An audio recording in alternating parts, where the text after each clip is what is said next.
Hello everyone, thank you for joining us today. My name is Luke, I'm one of the Education Directors at SUPTA, and this week we're focusing on biliary and hepatic conditions, and we're excited to have you all with us.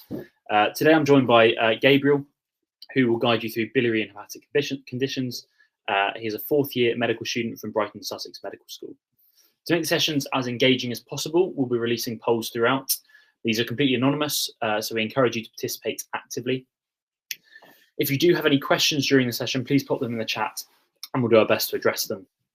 At the end of the session, we'll share a feedback form, and if you complete this, you'll receive a certificate of attendance and exclusive discount codes for Teach Me Surgery and pass the MRCS. Additionally, the session is being recorded.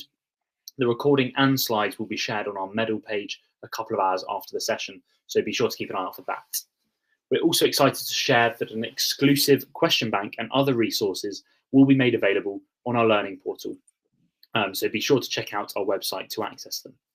If you create a free membership account with us, you'll automatically receive a discount code for 10% off the Geeky Medics Anatomy flashcards, surgery flashcards and knowledge bundle. We also have an exciting opportunity for all our attendees.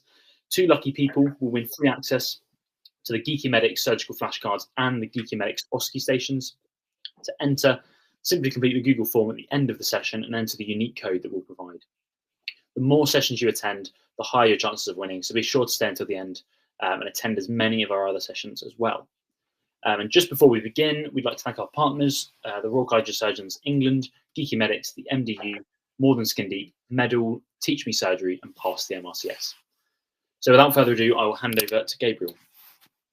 Hi, I'm Gabriel. I'm a fourth year medical student at Brighton in Sussex, and I'll be teaching the second session of upper GI, and that's going through the biliary tree, gallbladder and liver and all the related conditions that you'll see. So again, thank you to our partners, and here are a few of the learning objectives that I'll describe what we're going through. So we'll go through the basic anatomy of the gallbladder, biliary tree and liver, and then we'll relate these to the conditions that upper GI surgeons see and look at some of the procedures that they do. With our first section, we'll be going through biliary colic and cholecystitis. So we're looking at the anatomy of the gallbladder, and here's a little diagram of where it is and its relations. So the gallbladder stores and concentrates the bile from the liver, and then when it's needed for release, like after eating, it will release the bile. And in its location, it is on the right hypochondrial region of the abdomen. And it's an intraperitoneal organ, and it's pear-shaped with 3 parts. They have the fundus, which is the rounded part that projects into the liver. The largest part, which is the body, you can kind of see it here, and then the neck, the infundibulum, which contains the Hartmann's pouch. And so in terms of the relations, there's a few relations. On top of it, on anterior and superior relations, you have the anterior abdominal wall and the inferior surface of the liver. And then posteriorly, you have the transverse colon and the duodenum, and inferiorly, you have the biliary tree and also other parts of the duodenum. And these relations will be important in terms of conditions such as gallstones and cholecystitis. So you have also the biliary tree, which is the inferior relation to the gallbladder. And what this is the pathway, this tract where the bile travels between the liver and gallbladder and eventually into the duodenum. And so from the liver, you have the hepatic ducts, the left and the right one. They combine to form the common hepatic duct, and that'll eventually go to the common bile duct, which also connects from the neck of the gallbladder, which branches out into the cystic duct, and then they create that common bile duct with that hepatic duct. And then that common bile duct combines with the pancreatic duct, and it goes into the opening into the duodenum, which is called the ampulla vata. And this movement of all the bowel is controlled by a muscle called the sphincter of Oddi. And as you can see the right hepatic duct, left hepatic duct, and all the ducts that combine to eventually go into the ampulla vata, which is around here, and that's the entrance into the duodenum. So the anatomical significance of the biliary tree and the gallbladder is the formation of gallstones, and also sometimes there's inflammation which leads to cholecystitis. And when there's cholecystitis, it can lead to obstruction on adjacent structures, which could mean the adjacent ducts, maybe some maybe impeding on the peritoneum or also on the liver. And then that causes like symptoms such as pain, jaundice with the disruption of biliary bowel flow. And then it can lead to systemic upset, which is kind of the presentations you'll see in these conditions such as cholecystitis. So you'll see a few types of imaging when looking at the gallbladder. So you have a few types. You have MRCP, the CT, and the abdominal ultrasound. So with the CT, you can kind of see the gallbladder here. And then it's in the same with here in the ultrasound, you can see the presence of gallstones within it as well. That is that pear shape, and then those little stones. And then MRCP, you can see like that pear shape there again with the presence of gallstones and the presence of some of the biliary tree ducts. And here are some other images. This is a CT, actual CT, and also MRCP of the, instead of the gallbladder, it's the MRCP looking at the biliary tree, and you can kind of see the clear contrast to display the biliary tree tract going into the duodenum, eventually down here. So with that, we have our first poll.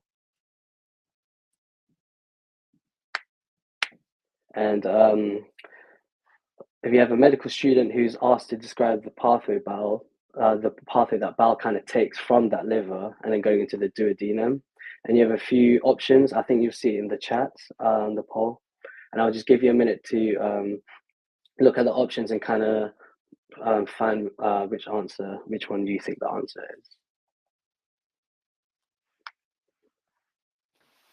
Yeah, bro, I'll read out the answers. Give it like 15 seconds. Okay. No worries.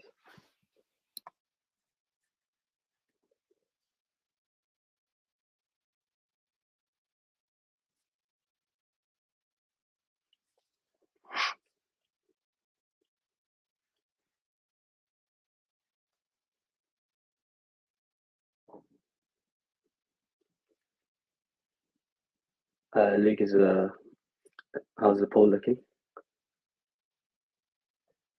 I think because the answers are kind of long, so they're just taking a while to read through. Okay, no worries. I'll give another minute or two.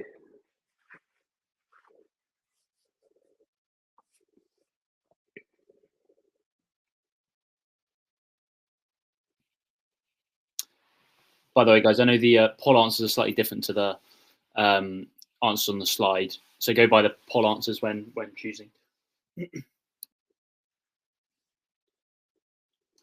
Okay, so we got 46% for the bottom one, 30% for C, and then a smaller number for A and B. Okay, I know the answers are slightly different. Apologies for that, but the bottom one's the right answer. So you do have the two hepatic ducts joining, and then that kind of forms the hepatic duct. But we'll talk about how it goes from the liver to the duodenum. So it goes through then to the common bile duct, and then it goes into that opening, which is the ampulla vata, which is an important structure, which is that opening into the duodenum. And yeah, so I hope that clarifies why it's D and not the other answers. And so now we look at gallstones, which I've talked about before, which is kind of like a significance in terms of the gallbladder and its anatomy. So gallstones, there's different types. You have cholesterol, pigment, and mixed, and they kind of form from different ways. Cholesterol is more from like diets and that buildup of cholesterol inside your body, and they're the larger ones that can cause cause obstruction within your biliary tree and the bile ducts, and also at the neck of the gallbladder. Pigment is made from bile pigment, calcium, salts, and bilirubin, and it's small enough, but it can be produced in large numbers to kind of cause that obstruction too. And then you can also get mixed, which I've seen as the most common, although this is made of cholesterol and salts, which develop in batches and can cause that obstruction too. So again, the cause is too much cholesterol, such as in your diet.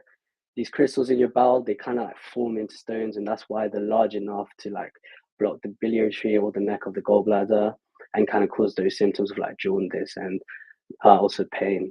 And also in terms of pigment stones, you have those components of bile that are formed from the breakdown of red blood cells, and these build up and produce in large numbers that they can cause that obstruction. And yeah, so what it can lead to is incomplete emptying of the gallbladder and the symptoms you kind of see in those biliary conditions. So there's a few risk factors for gallstones. A good way to remember some of them is the 4 Fs, and that is female. So there's like the levels of estrogen can be related to high cholesterol, fat. So like the high cholesterol diet and the diabetes, the increased cholesterol in your body can lead to the form. Can mean that you're more likely to form stones. And when you're 40 or over, you kind of like the motility of the gallbladder can lead to build up of that cholesterol and kind of the formation of stones there. Your body's unable to like pass down the pass down cholesterol as easily as you are when you're before you're 40. And it's also been associated with women who have been pregnant. They are more likely to develop that high cholesterol, so, or who have been, if they are or have been pregnant. And there's loads of causes for or risk factors for gallstones, and some include Crohn's disease, hemolytic anemia. If you think about the pigment stones, some medications, contraceptives, like I said, the estrogen can like lead to higher cholesterol buildup in your body. And there's also some like genetic and ethnic risk factors into formation of gallstones.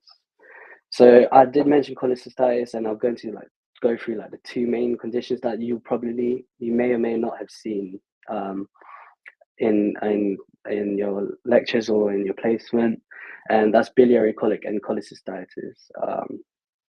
So there's a few ways to differentiate it. So cholecystitis is the actual inflammation of that gallbladder, or biliary colic is kind of like the build up and like blocking of it. So you have that dull colicky right upper chondric pain where the gallbladder is in biliary colic.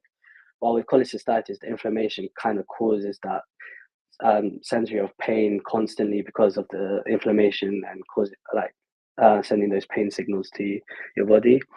And then they can both radiate to your epigastrium, which kind of, yeah, so kind of irradiates more centrally to the epigastric region of your abdomen. And they're both associated with nausea and vomiting. It's important to note that biliary colic, the pain can come on after eating because your body releases CCK, and that contraction of trying to release it is blocked by the gallstones, which causes that colicky pain. And with cholecystitis, because we have that inflammation, there's some systemic upset. So some patients could present with some fever and lethargy. They could be unstable. And there's a good way to examine it in terms of the Murphy sign. And what that is while you're palpating the abdomen, go back to the right hypochondriac region, and you palpate softly, looking at the patient, ask them to inhale. And you look for signs of pain, whether it's facial communication, or you can just even ask if the patient's in pain. And that halt in inspiration is that painful symptom caused by the inflamed gallbladder. So there's a few investigations that you clinically go through to investigate biliary colic and cholecystitis. So first line, you'll have CT or MRI, look for sepsis like inflammation around. But a good imaging investigation, is that abdominal ultrasound. It's quick and easy to do. You can easily visualize the gallstones, and it's not invasive. And then you can do some bloods, FBC, CRP to look at signs of inflammation. Again, that systemic upset and cholecystitis. LFTs to see if there's any cause of liver dysfunction. Same with bilirubin, lipase, amylase. Amylase is used to see if you can differentiate it from pancreatitis as well. And then blood cultures, which you would give if there's any signs of, you'd look for what antibiotics to give in signs of infection. And there's other considerations you can do. These are more invasive or less they're not as gold standard to do. MRCP, magnetic, is like imaging, and endoscopic ultrasound, which is again the endoscope looking into the biliary tree and then ultrasounding from there. Those are like second, third line. If abdominal ultrasound, you're unable to visualize any of the gallstones or see any of that inflammation from the CT or MRI. And in terms of managing these gallstone related conditions, they can be similar in certain ways, but so you can have analgesics. Diclofenac is actually used if it's like very severe. So treating the symptoms. So also providing antiemetics in biliary colic, avoiding foods that trigger the symptoms, and a low-fat diet so you can reduce that buildup of the gallstones and causing that impediment in the biliary tree. Or yeah, and in acute cholecystitis, you have that systemic upset, patients in more unstable. So sometimes you keep them nil by mouth, so reduce that CCK release, which would cause that extra pain, that increase in acute symptoms. You give them fluids if they're unstable, and antibiotics that will treat the inflammation and any underlying infection that the patient may have. And sometimes you can consider NG tube if the patient's vomiting, just so you reduce the stress onto on the GI tract. And there's some surgical management. On NICE guidelines, ultimately you treat the cholecystitis with IV fluids and antibiotics, but there's that chance of like reoccurrence, the gallbladder getting inflamed again, and they're coming back into the hospital.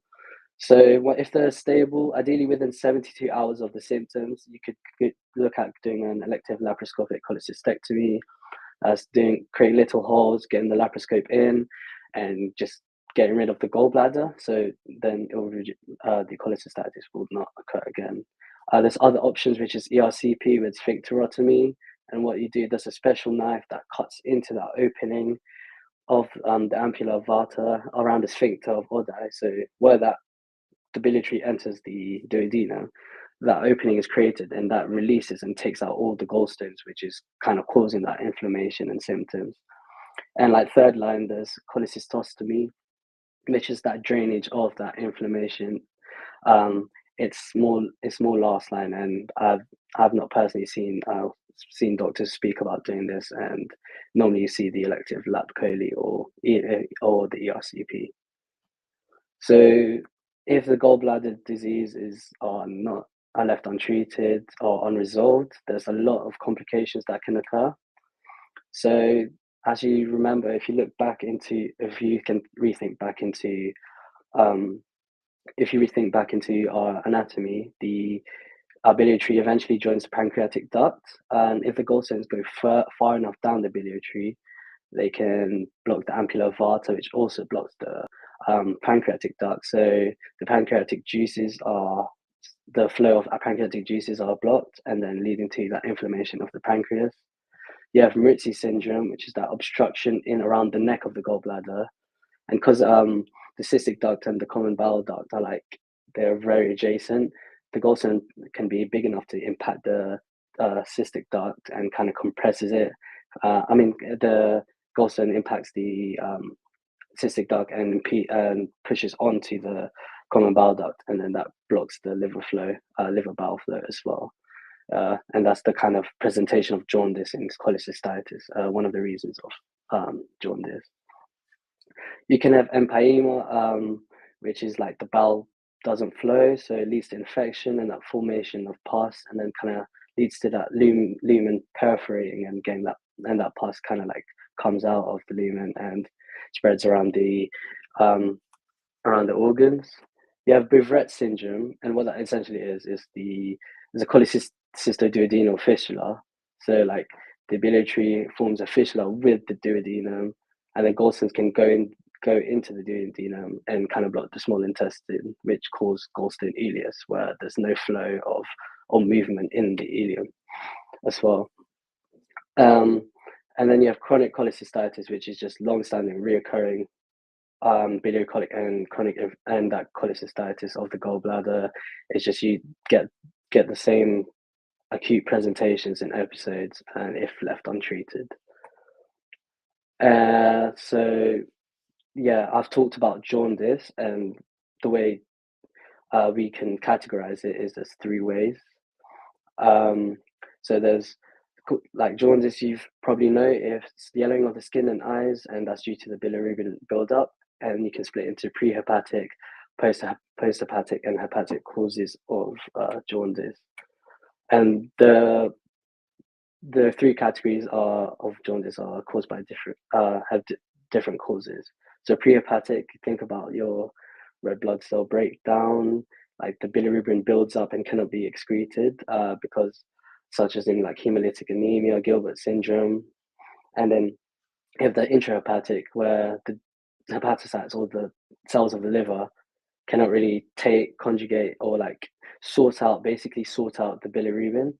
And then it kind of creates that mixture of conjugated and unconjugated blood in the bilirubin as well, causing that buildup, and you get that symptoms of jaundice. And you can see in hepatocellular carcinoma, decompensated cirrhosis, and viral hepatitis. And then post-hepatic is probably the easiest to remember because it's just obstruction, anything blocking the outlets of the liver, such as gallstones, cancer, such as cholangiocarcinoma, cholangitis, the inflammation, anything like that, causing that disrupted bowel flow causes jaundice as well. So I've said quite a lot. This is our second poll, and so we have a 45-year-old woman with acute cholecystitis. She has been admitted, and now she's hemodynamically stable. The wording on the polls is slightly different. So what is kind of like the ultimate treatment? And the poll answers are slightly different as well. So you have long-term antibiotics, urgent ERCP, a lap cholecystectomy, or open cholecystectomy. So I'll give you guys a minute to kind of answer and think about the question as well.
How's the poll looking now?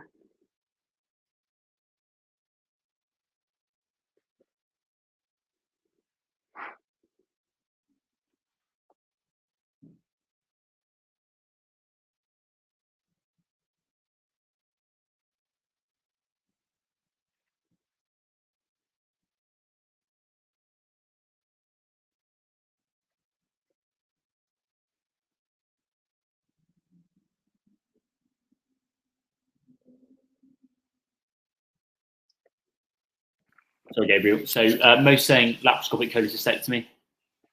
Okay, like in the previous slides, I think I explained it as well. Yeah, the lap chole is that kind of like ultimate definitive treatment after you treat the acute cholecystitis. It prevents the reoccurrence of that happening again. Antibiotics and fluids are good at treating that initial presentation. If the patient's septic, that's most likely to treat it. But there's that chance of the cholecystitis reoccurring. ERCP is more for like if there's a bile duct stone. It doesn't really treat that gallbladder inflammation. It kind of just gets rid of the gallstones that are causing that presentation. And open cholecystectomy is more last line. You rarely see it. It's reserved because it's more for complicated cases because it's more invasive. So that kind of sums up the biliary colic and cholecystitis, the gallstone diseases. And so now we'll be moving on to the liver and its related conditions such as liver cirrhosis. So the anatomy of the liver is quite complex. There's loads of things to look at. I've tried to sum it up quite quickly.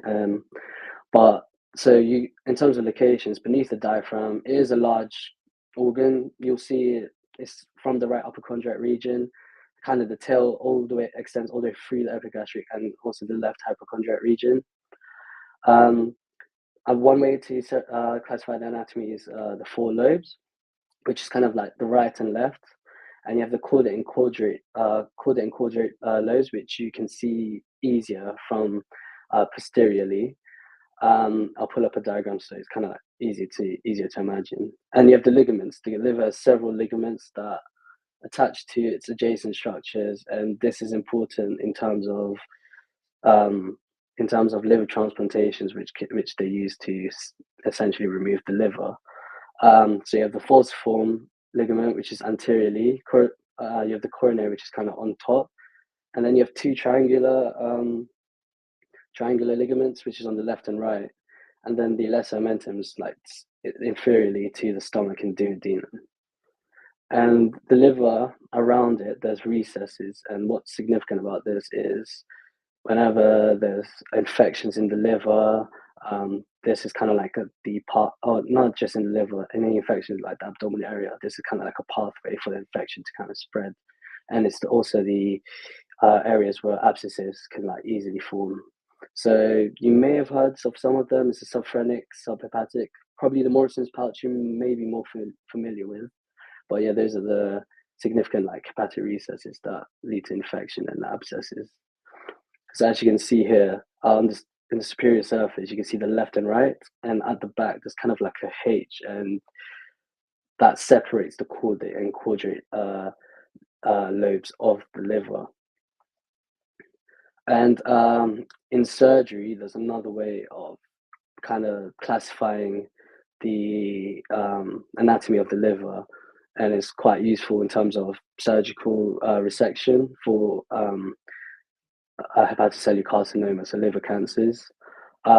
It's called Quinoad's classification. I may have kind of like butchered the pronunciation, but it separates the liver into like 8 sections. And what's significant about these segments is they have their own vascular inflow, outflow, and lymphatic drainage. So when you kind of like resect a section of that, liver function can still be preserved. And it's that kind of classification that gen surgeons can use if they're performing liver resection. So that caudate lobe that you saw in the last diagram, kind of like the back inferior part of the liver, you can see kind of hides in between these two segments. And then you have the second and third, which you have that hepatic left vein, which is coming from the portal vein, and is separated from the rest by the falciform ligament, which is the anterior ligament attaching to liver to the front.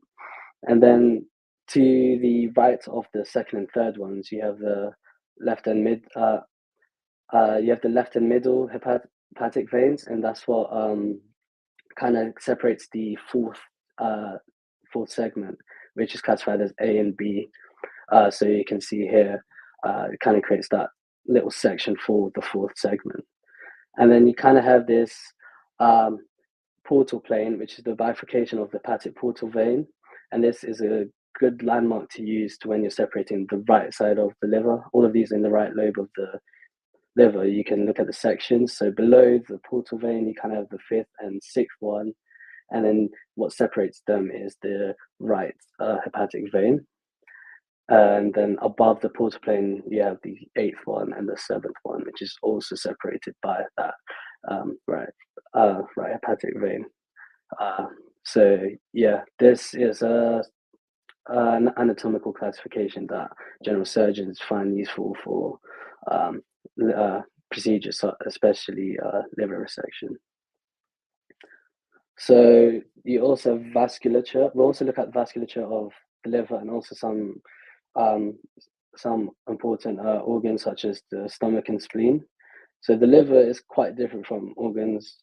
I think you guys would know. So it's got a dual blood supply, and so it has the hepatic portal vein, which comes from the small intestine, the spleen below, and that kind of gets all that's absorbed from the small intestine and supplies it to the hepatocytes.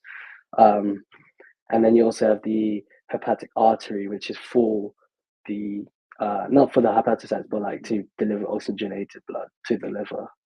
And where it drains is the hepatic veins, and then they're formed from the central veins. Then, as you can see below, there's a stomach. You have the lesser curvature and then like the greater curvature. and then like these anastomoses to give like blood supply throughout the stomach as well. All of it's from the celiac trunk, but there's some branches of the celiac trunk uh, that branch off into small arteries before going into the stomach. So in the stomach, there's lesser curvature. You have the left gastric artery and the right gastric artery. Left is directly from the celiac trunk, from the abdominal aorta, and then the right is from the proper hepatic, which branches off. And then the greater curvature, the inferior curvature of the stomach. You have the left and right omental arteries, and these come from branches again, splenic artery and the gastroduodenal artery. And then in terms of the venous drainage, you have the left and right gastric veins. You want to see in this diagram, but it goes up and goes into the hepatic portal vein, which goes into the hepatocytes first to kind of absorb everything. You also have the short gastric left and right gastromental veins. You won't see it in here again. And then this forms into the superior mesenteric vein, and then that eventually goes into the hepatic portal as well. And then you also have the spleen. The arterial spine is a splenic artery. So essentially, all really coming from the celiac trunk, from the abdominal aorta. And the splenic artery kind of splits into 5 vessels to deliver that blood to the spleen on the left side of your body. And then again, in terms of venous drainage, it all eventually goes to the hepatic portal vein. But from the spleen, it goes from the splenic vein, then to the superior mesenteric vein, which comes from the stomach, and then eventually into the hepatic portal vein, draining into the liver's vein. So that kind of sums up the vasculature of the liver and related organs as well. So I'm going to go through a procedure that you might have seen if you have had place within Gen Surg. You may or may not have, and this is a Pringle maneuver, and this is a maneuver procedure that surgeons do to kind of minimize blood flow. Due to like the heavy vasculature, you've seen like the liver's dual blood supply. Any opening incisions could lead to a lot of blood loss during upper GI surgery. So this technique can be used. And the hepatic duodenal ligament you can see here, which is kind of superior, it has the hepatic artery, portal vein, and the bile duct. You clamp it to prevent blood flow into the liver. So if you're doing like a liver resection, transplantation, it'll minimize that blood loss. But there's certain rules to it in terms of how long you can kind of clamp the vein. And you can only do it for 15 to 20-minute intervals. You have to do it, clamp it, and then stop to let that blood flow come again. And it's also used to identify the location of a hemorrhage in open surgery. So say you clamp it, the blood stops leaking into the abdomen, then you do know that where the blood supply is, and yeah, you can find a way to minimize that blood loss during your abdominal surgery. With the 15 to 20-minute intervals, I'm not sure of the actual timing, but impaired liver function, like liver cirrhosis, that clamp time interval could probably reduce to like 10, 15 minutes, probably. And that will just to prevent for any further impairment to the liver's function and kind of prevent the reduced blood supply going into that liver. So I don't know if you recall liver cirrhosis, it's that end stage scarring from the damage to the liver tissue, and there's loads of causes to it, which we will go through. But yeah, it's the kind of the end stage hepatic histological process of scarring of the liver. This can be damage to the liver tissue from alcohol or some disease such as hepatitis. And what happens is there's like collagenous like material forms and prevents that blood supply because it's like the tissue is not normal, and then what it does, it reduces liver function because it's not receiving that blood supply, and yeah, and then the scars tissue, because the blood supply, it's kind of like it's reduced because due to scarring, you lead to hepatocellular dysfunction, and you can lead to a series of complications. And with liver cirrhosis, it's quite vague in terms of like how long it can last, in terms of the symptoms it presents with. Some people's it develops over weeks. Some people develops over years. It kind of depends on the cause of that cirrhosis, which again we will go through. And you're probably familiar with these terms: compensated and decompensated. Compensated, and when they're more stable; decompensated, you'll see the symptoms. The patient's quite unstable, and they probably need hospital admission. But yeah, if there's loads of causes for liver cirrhosis, but because of that scar tissue forming and that impediment to the blood supply, the only real like cure to it is like a liver transplant. Not all patients require it, but to actually cure it is the definitive treatment is the liver transplant. So there are many causes of cirrhosis. I'll go through the main ones first. So most common one in the UK is alcohol. There's also non-alcoholic causes like non-alcoholic fatty liver disease and your infections, hepatitis C and B. And there are other causes such as Wilson's disease, which is like buildup of copper in your body. Any like autoimmune like causes like causing that damage to your liver is like autoimmune hepatitis, drug-induced liver disease as well, and alpha-1 antitrypsin deficiency.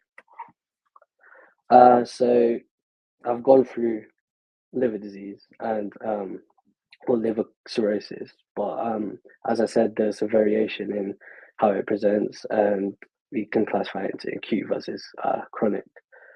So acute, you probably guess it develops acutely days to weeks. Chronic, so very slow progression, could be months.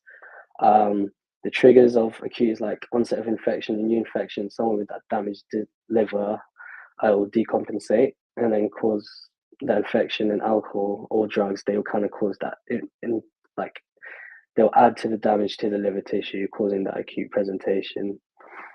And in terms of chronic, you're going to have that viral hepatitis, the continued infection.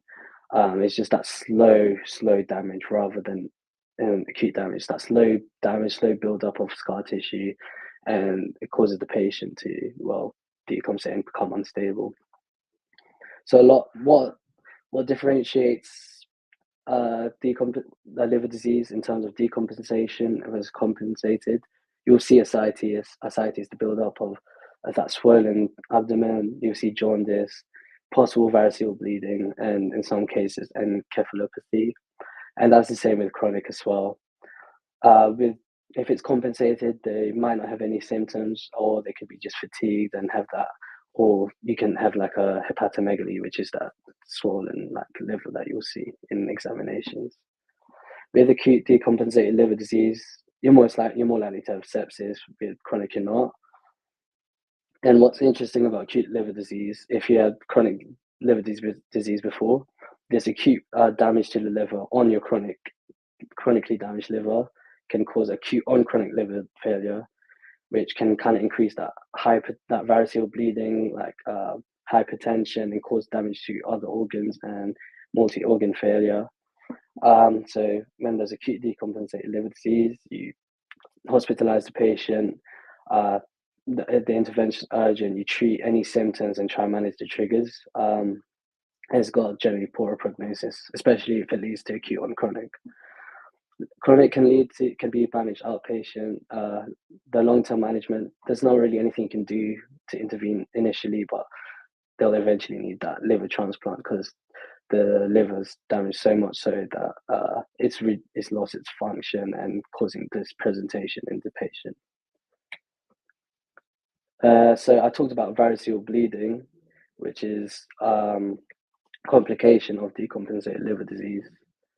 So with liver cirrhosis, you have that impaired blood flow, and what that means is you're going to try to work harder to overcome this impaired blood flow so the liver cells kind of get that blood supply. And this leads to portal hypertension, and it's what causes that decompensation too, because you have that reduced blood flow due to the scar tissue and all the constriction to the blood vessels within the liver. Your body tries to make up for it. You get that hypertension, and then you get these shunts, which are the varices to try bypass the liver, so the rest of your body can get the blood supply, and you get these varices that form. And in terms of management, first line before anything, telepressin and IV antibiotics kind of reduce the blood kind of reduce the blood pressure and also treat any infection for it.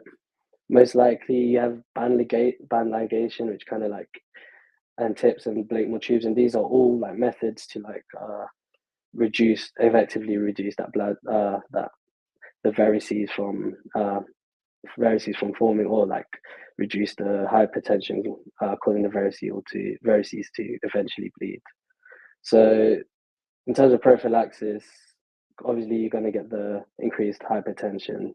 So if someone has had a history of variceal bleeding or varices developing from liver cirrhosis, you give them propranolol, reduce that blood pressure, and prevent the varices from bleeding and leading to more complications. So I talked about the cure for or definitive treatment to liver cirrhosis as liver transplantation. And as you can see in this diagram, there's a donor liver, and there are points of anastomosis which are clamped up. So you have the IVC, the hepatic veins, the portal veins, hepatic arteries, and the common bile duct. And these are points where surgeons would prevent the blood flow and kind of take out the damaged liver and add in the donor liver. So I'll go through the process of what actually happens. In order to go for liver transplantation, any stage, acute or chronic, it's kind of like a management of patient symptoms to see if they need it, if they have a cancer or recurring cholangitis. It shows that the liver is damaged enough that the liver function is reduced, that they will need a new donor organ. It's not done unless all investigations are done and all medical treatment that you've thought of has been tried, has been optimized, and has shown no effect at improving the liver function. And then again, they check the donor organ on size, quality, and anatomy to see if it matches the patient. And like I said, in the process, they make the skin incision. Before anything, they look at all the anomalies, all the organs, see if there's any anomalies, maybe growing tumors to show metastasis or anything which would mean that the liver transplantation wouldn't really work as well. And then they dissect the patient's liver at these points of anastomosis, all those blood vessels and biliary ducts, they are clamped off. Then you plant the donor's liver, you attach the root vessels and close the abdomen. And post-op, you kind of maximize immunosuppression. It's a organ donation. So you follow them up for 3 months post-surgery, looking for complications such as osteoporosis, graft dysfunction, CV disease, and also just maximize the immunosuppression. They have got a new organ. There's a chance of rejection. So tacrolimus, azathioprine, corticosteroids reduce that immune reaction to the donor liver. And another thing I've talked about, HCC resection. So if you look back at the classification, Kienwald's classification, you have the segments of the liver. And HCC resection is for early stage hepatocellular carcinoma, and there's a Milan criteria. It's looking at the sizes of the tumor and looking at if there's any invasion, and ultimately liver function needs to be preserved because you're only removing a section of the liver, so the rest of your liver should be working at an adequate level that you don't need a transplantation instead of a resection. So yeah, if you have infection or reduced liver function, your liver's failed, there's no point doing resection because as much as it will remove the cancer, your liver function is still impaired and your body's still not going to be stable. So yeah, Kienwald's classification is used for it to identify where the tumor is and which section to resect. And the Pringle maneuver is done to reduce that blood flow. And yeah, in terms of complications, you can get liver failure. It can continue on. Your liver decompensation, your liver function can still fail, and you can still get that post-op hemorrhage. So it's not really curative. It does reoccur quite often, 75% in the next 5 years. So it does reoccur in the next 5 years. So eventually, most cases, they'll need the liver transplantation eventually. So I've spoken a lot again, and I'll go on the third poll to kind of see if you guys give you guys a question to see if consolidate what I've spoken about. So, which of the following is not a cause of cirrhosis? You have non-alcoholic fatty liver disease, hepatitis B, Wilson's disease, and acute pancreatitis. So I'll give a minute or two to let you guys think about the question and give your answers.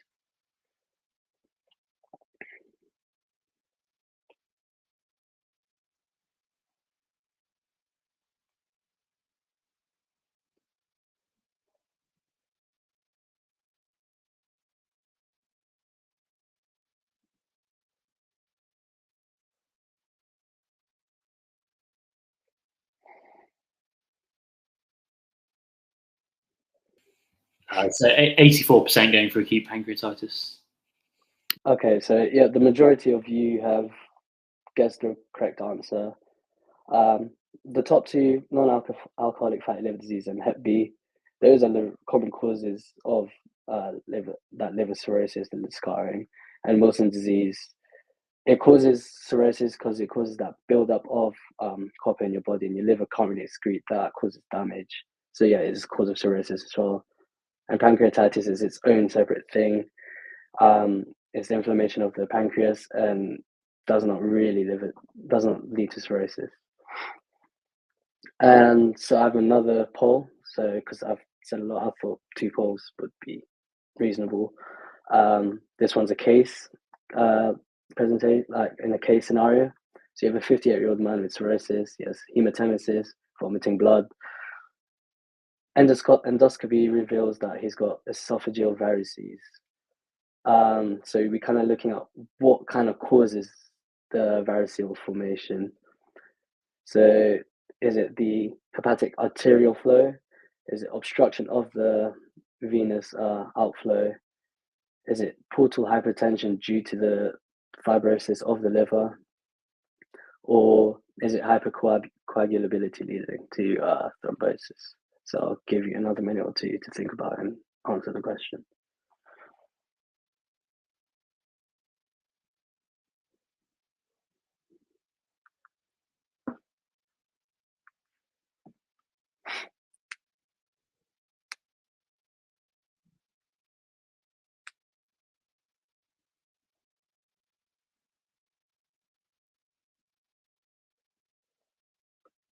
So 80% going for portal hypertension due to liver fibrosis.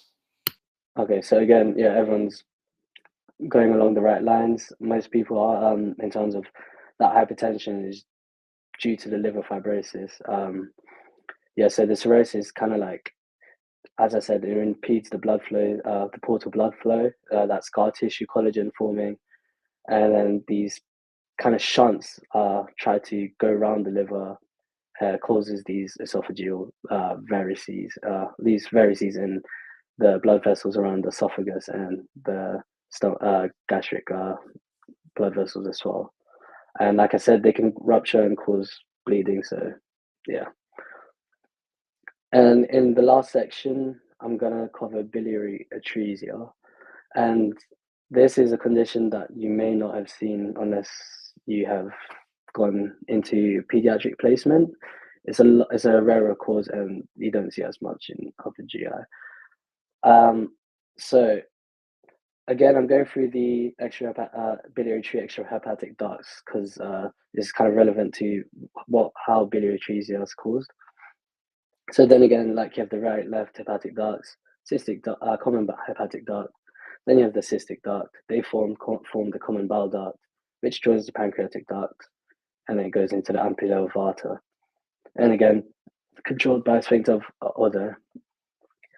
I thought about I saw this surgical landmark. It's called Calit's triangle. It's used in procedures of, like I described before, such as the lap cholecystectomy. And what the triangle is the common hepatic duct to the middle. Above it, you have the border of the liver, and then inferiorly, kind of slanted, you have that cystic duct. And then kind of surgeons look at it to look at any individual like variation, and it's used to identify the hepatic artery, sixth artery, lymphatic node of Land, and lymphatics. Just see that variation and to know what they're looking out for when they're performing like Coley for the resection of the gallbladder. So, what is biliary atresia? Kind of hinted at is in terms of saying you'll see in pediatrics, maybe. So, what atresia is an abnormal opening or lack of ability for something to flow through. So, if you think about biliary, lack of bowel flow, lack of normal bowel flow, or an abnormal opening in the biliary tree. So, yeah, it's a pediatric medical condition. It's like the blockage of the extrahepatic ducts, that biliary tree. And it's unlikely you're going to see it, but when you do see it, it can be potentially life-threatening. Life-threatening because you see it in like very young babies, like I'm talking about like weeks old, months old. So it's important that this is identified and treated. So there's two ways it occurs. So there's a chance that during pregnancy, the biliary tree doesn't develop properly, or after birth, the baby could experience maybe infection or anything such as that, and that causes inflammation and obstruction of that tree. And actually, it's more common in females than males. There are three types. One is the blockage of the common bile duct. Two is the common hepatic duct, so closer to the liver. And the most common one is basically all of the biliary tree is kind of blocked, and it's the most common, but it's also the most severe because the biliary tree is like completely blocked, so just the bile flow is completely disrupted. So in terms of presentation, there's a few. Sometimes I've read online that it can be asymptomatic, but past that 2 weeks, if there's jaundice persisting, it's likely to be a biliary atresia. And the child's dark urine or pale stools, showing that disruption to the bowel flow again. And yeah, like I said, they can appear normal, but because there's that disrupted bowel flow, which kind of disrupts the liver function, gallbladder function, the child may not show appetite or even grow, which is common. I mean, in the first few weeks, you'll see quick growth in the neonate. So also you can examine to see swollen or enlarged liver, and also an enlarged spleen. Obviously, like in a lot of things, you see ascites because of that swelling and that disruption to the flow, and it can just lead to the intra-abdominal fluid building up into a child. Damage to the liver, you get that increased bruising as well. So there's a lot of investigations done because it's kind of hard to tell the symptom. It can be harder to tell the symptoms in the baby. So you'd go to investigate it to kind of rule in, rule out different pathologies. So with the bilirubin, it could be total or direct, and kind of that'll, if it was abnormal, it indicate that the liver, there's some liver dysfunction. With a newborn screen, so it's kind of looking for any other underlying causes or pathologies occurring on top, maybe cystic fibrosis, for example.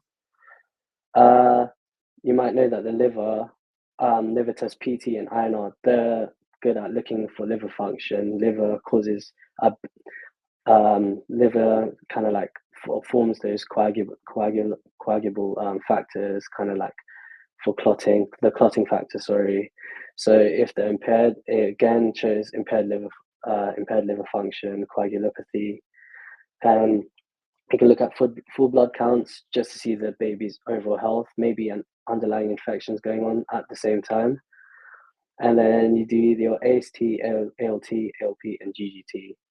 And those are just to look at liver function as well as gallbladder function as well. So there's with abdominal ultrasound, you kind of just look.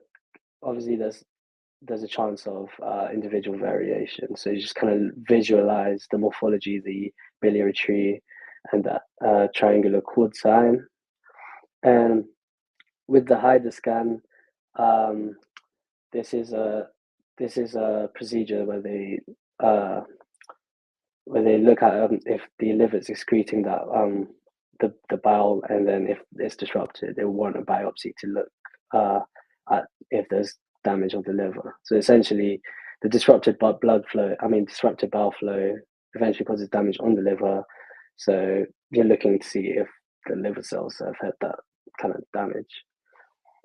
And in terms of management, acutely, it's a procedure called Kasai's procedure.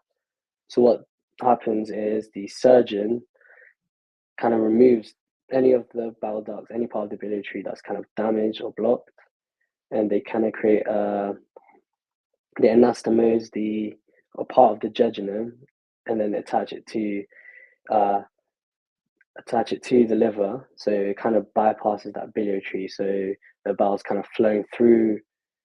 The bowel flow is undisrupted and can flow through to the jejunum.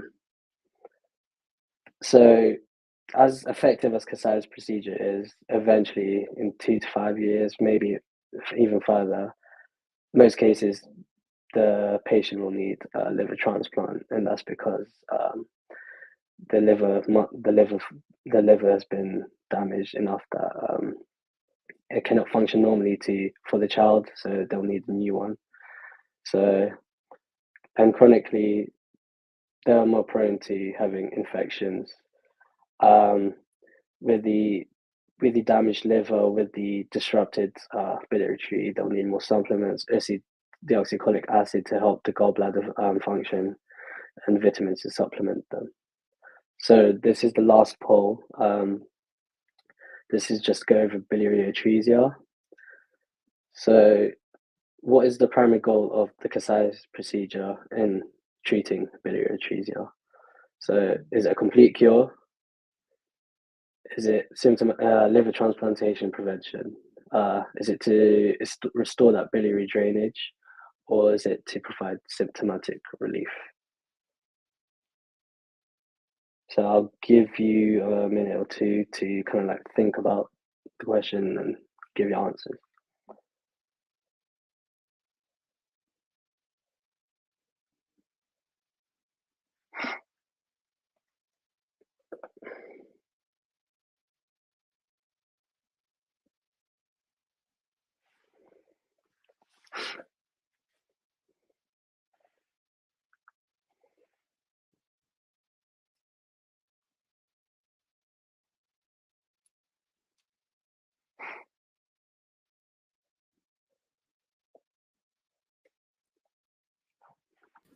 So 75% saying restoration of biliary drainage. Okay, so again, the majority of you have gone along the right path, got the right answer. So yeah, it doesn't really cure biliary atresia, because but what it does is just to restore the bowel flow to prevent further disruption, further systemic upset. So yeah, it just creates anastomosis from the liver to the small intestine, so bowel can flow and function is effectively restored. So that was the last poll, and that was the end of my session. If you have any questions, I'm sure you've popped in the chat, but yeah, let me know. And yeah, thank you for watching.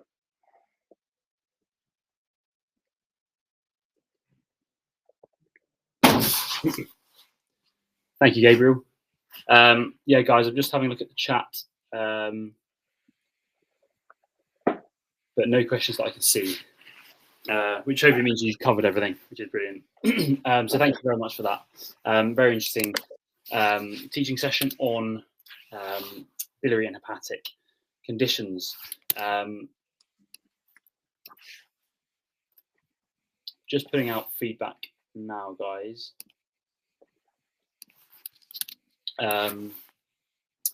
So yeah, the feedback form should now be available. So don't forget to fill it out to receive your certificates and discount codes for Teach Me Surgery and Pass the MRCS. Also be sure to complete the Google form for a chance to win free access to the Geeky Medic surgical flashcards and their OSCE stations. And the link for this is available in the chat as well. So our next session will cover anatomy and clinical conditions of the small bowel on Monday the 17th of March at 6:30 p.m. So we'd love for you to join us again. Make sure to follow us on our social media platforms, and the links for these are available in the chat as well. You'll be able to receive updates on the upcoming sessions via these platforms. We'll also be posting SPAs on our socials for additional practice, so keep an eye out for those. And don't forget to visit our website where you'll find a resource bank with materials not just for this session, but for all other sessions in this teaching series. These resources include summaries and a question bank featuring extra questions that aren't available on our social media. To access them, simply create a free account on our learning portal. So we hope you found today's session valuable and engaging, and thank you once again for joining us, and we look forward to seeing you all at our next session. Thanks, guys.